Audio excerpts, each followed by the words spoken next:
Bueno, en esta ocasión vamos a estudiar lo que es la electrostática en presencia de la materia. Vamos a comenzar formulando lo que es una hipótesis de la cual tomamos como punto de partida, que es que en lo que concierne a sus propiedades eléctricas, la materia neutra es equivalente a un conjunto de dipolos eléctricos. En el desarrollo multipolar del potencial escalar, nosotros ya pudimos advertir que el término más importante en el desarrollo iba a ser el término dipolar, porque en el estudio de la materia el término dipolar es el más importante de todos. Pero ¿por qué razón ocurre esto? Vamos a ver un poco en detalle. Como modelo de trabajo en esta teoría clásica, vamos a usar lo que es un esquema muy crudo e inexacto de la molécula. O sea, vamos a tomar la materia es neutra. Por materia neutra nos referimos a la materia ordinaria, como un pedazo de madera, el concreto, la tierra. Todo es eléctricamente neutro, o sea, las moléculas que componen toda la materia tienen igual cantidad de carga positiva y negativa. Entonces lo que va a suceder es, de acuerdo con este modelo, es que vamos a tomar a las moléculas neutras como un sistema de cargas, protones y electrones, sin preocuparnos por los detalles y propiedades de su estructura electrónica o cuántica. Entonces, como las moléculas son eléctricamente neutras, tienen igual cantidad de carga positiva y negativa, ¿qué pasa con esto? El momento monopolar, que es la sumatoria de la carga de la molécula, tanto positiva como negativa, va a ser igual a cero. De manera que el primer término en el desarrollo multipolar se hace cero y por lo tanto, el siguiente término, que es el dipolar, es el que toma mayor relevancia. Bueno, entonces vamos a tomar este modelo, una molécula que es eléctricamente neutra. ¿Qué sucede cuando el campo eléctrico externo es cero? Lo que sucede es que la molécula sigue siendo neutra, pero la carga está distribuida de una manera muy simétrica. O sea, las cargas negativas van a estar alrededor del núcleo positivo. Entonces, nosotros queremos activar lo que es un campo eléctrico externo diferente de cero, de tal manera que ocurra un reacomodo en la carga de la molécula.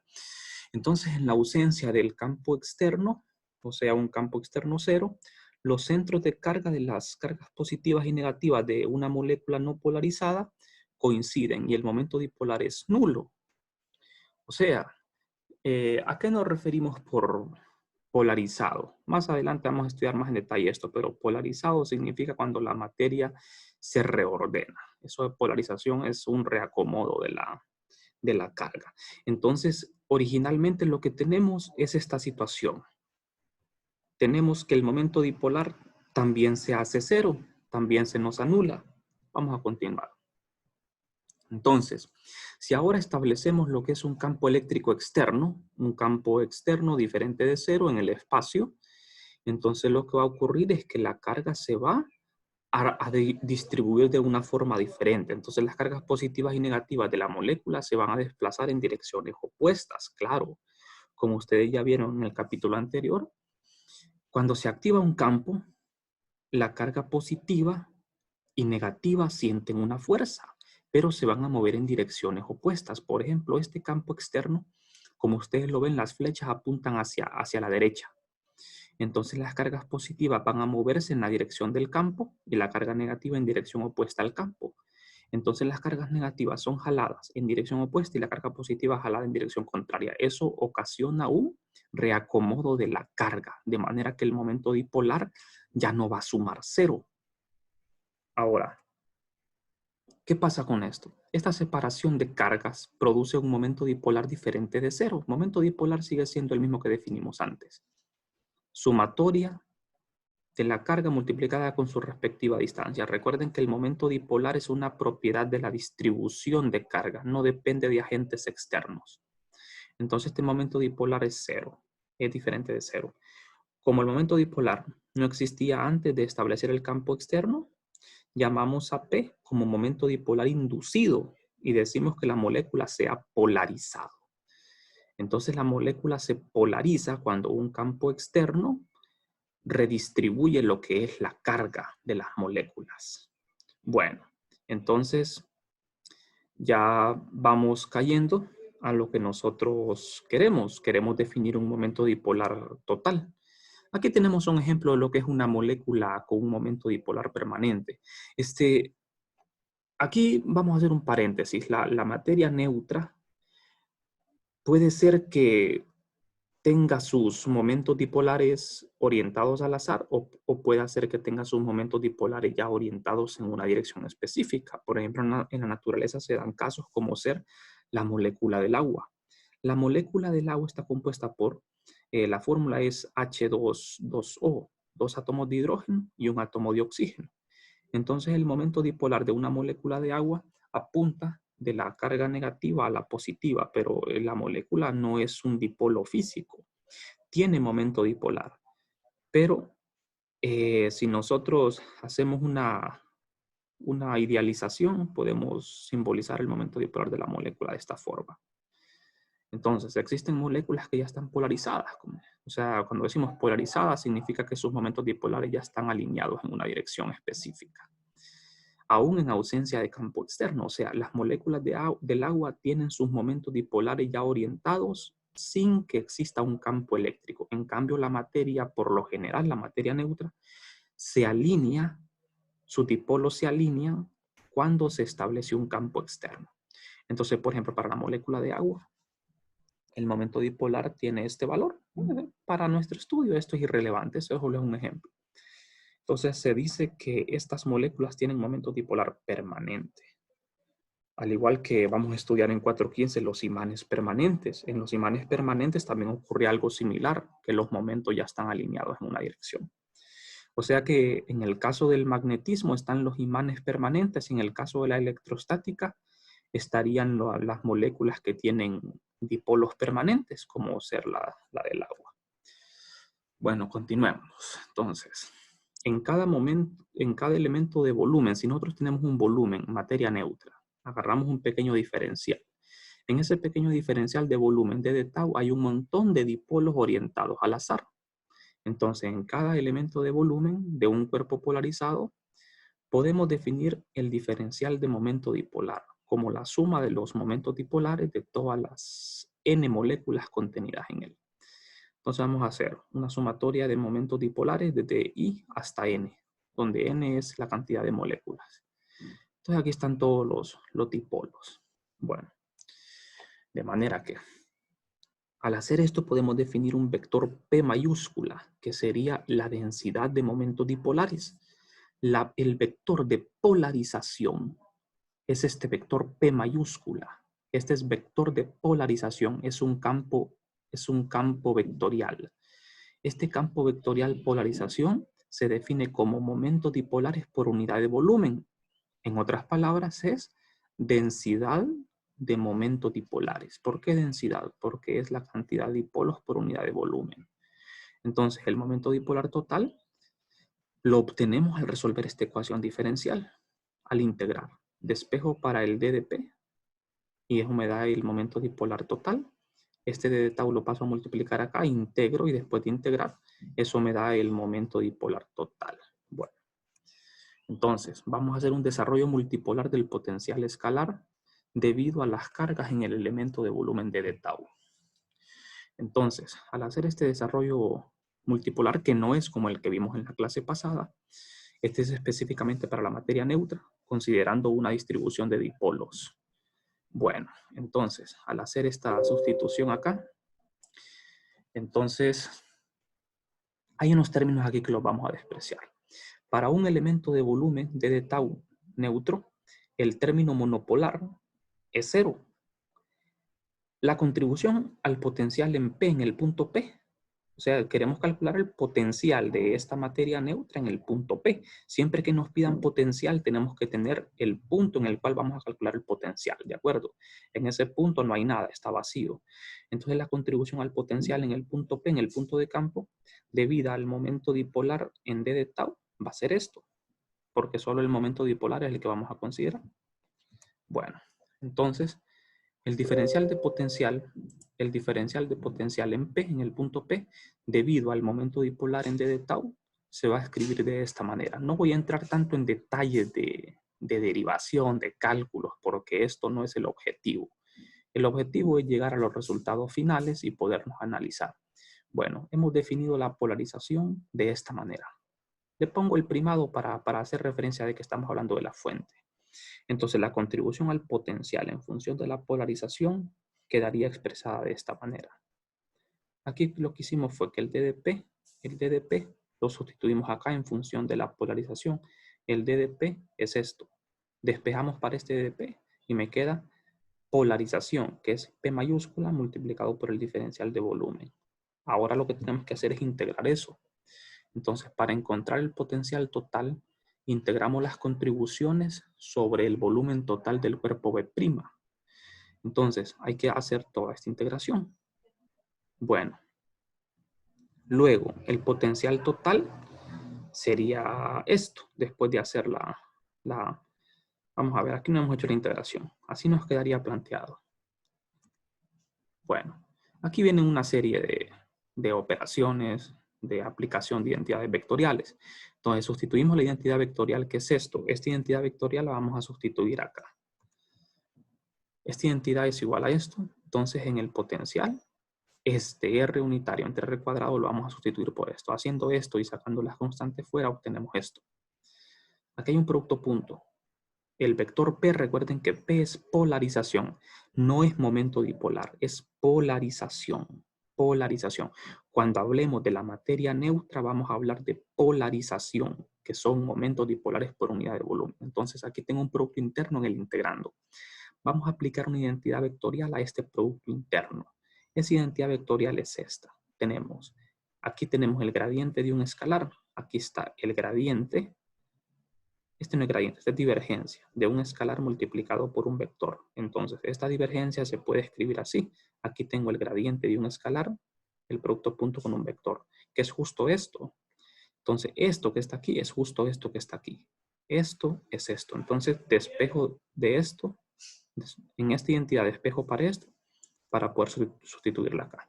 Pero hay que identificar. A sería el vector polarización y el gradiente de U sería el gradiente primado de 1 entre R.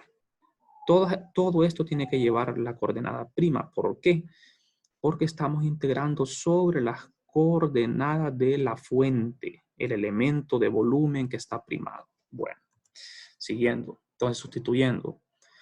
A es igual a polarización y U es igual a 1 entre R. Entonces, la identidad nos quedaría, ya sustituyendo, ya nos quedaría de esta forma. Esto hay que sustituirlo en el integrando. Operando aquí, ¿verdad? Para simplificar me queda así. Entonces, esto solo es cuestión de simplificación, no tienen que aprender a hacer esto.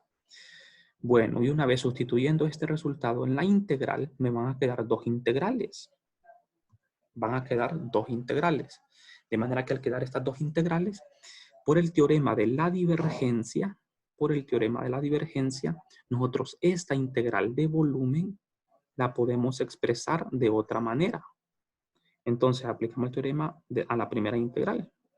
Vamos a ver, esta integral acá, esta integral es la que vamos a tocar.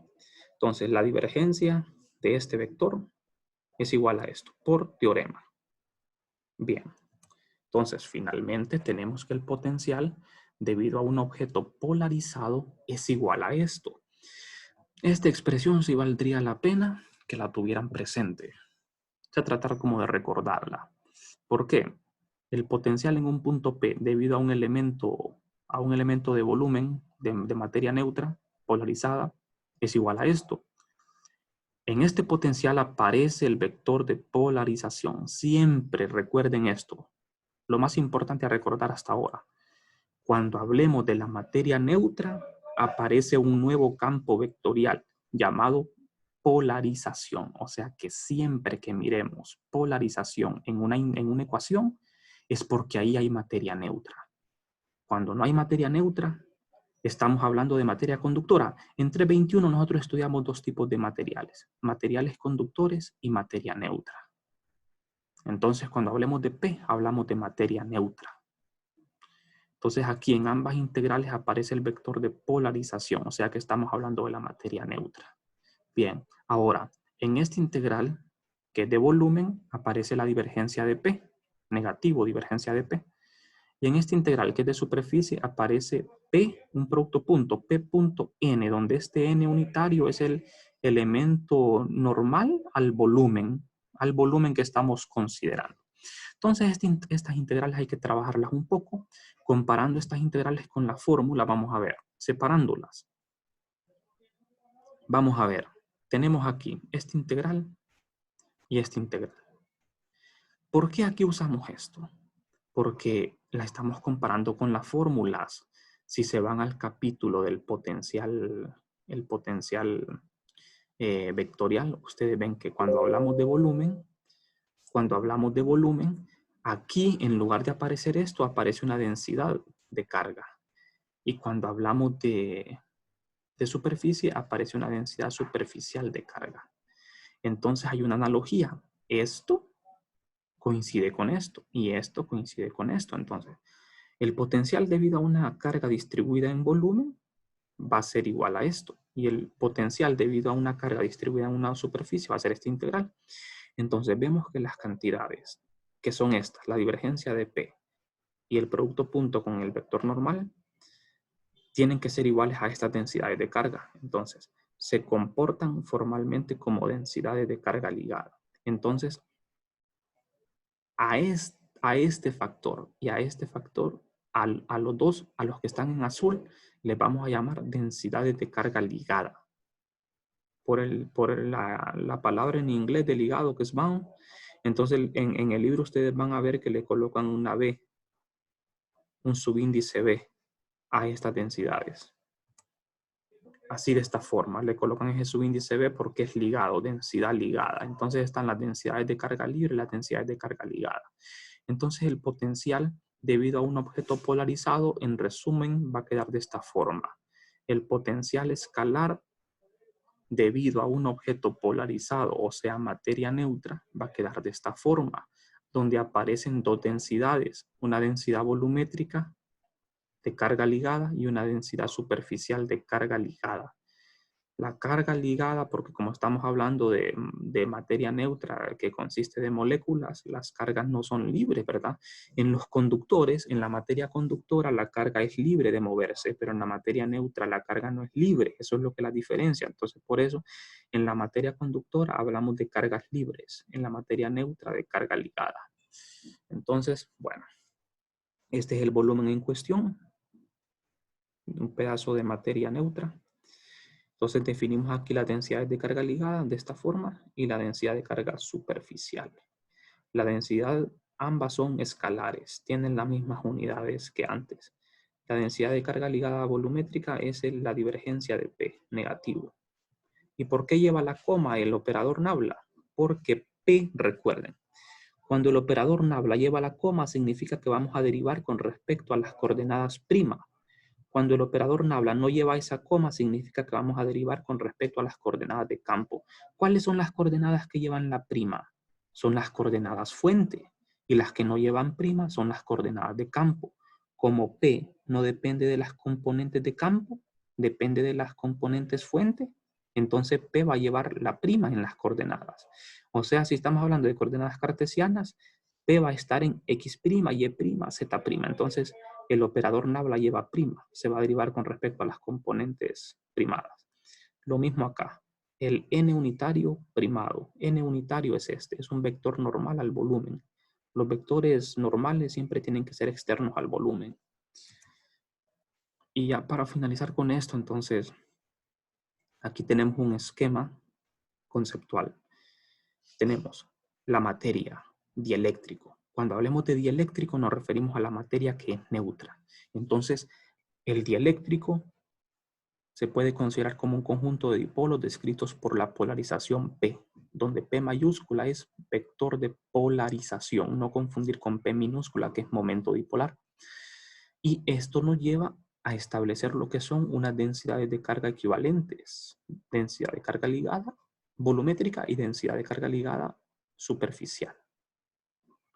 Entonces el potencial debido a un objeto polarizado El potencial escalar, debido a un objeto polarizado, queda descrito de esta manera, en función de sus respectivas densidades de carga ligada. Bueno, y eso sería todo.